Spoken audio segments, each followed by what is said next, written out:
বুনিয়াদির ভাইয়েরা, হাতে পায়ে ধরে বলি, যাদের পাশে এতিম আছে, এতিমদের সাথে কোনোদিন খারাপ আচরণ করবেন না।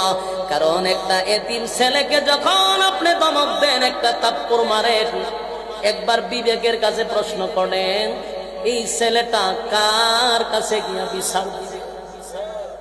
তার তো মা নাই, তার তো বাবা নাই, কার কাছে রে বিচার দিবে? আমি মাঝে মধ্যে অনেক সময় এতিম কিন্তু আমিও ফালি। আমার মাদ্রাসায় প্রায় অনেকগুলা ছাত্র আছে যাদের মাও নাই বাবা নাই, এদেরকে আমি লালন পালন করি। এরকম অনেক ছাত্র আছে। এবার বন্ধ দিছি পরীক্ষার পরে, দুই একটা ছাত্র দেখি সব ছাত্রদের গার্জেন আইসা আইসা ছাত্র নিয়ে গেছে।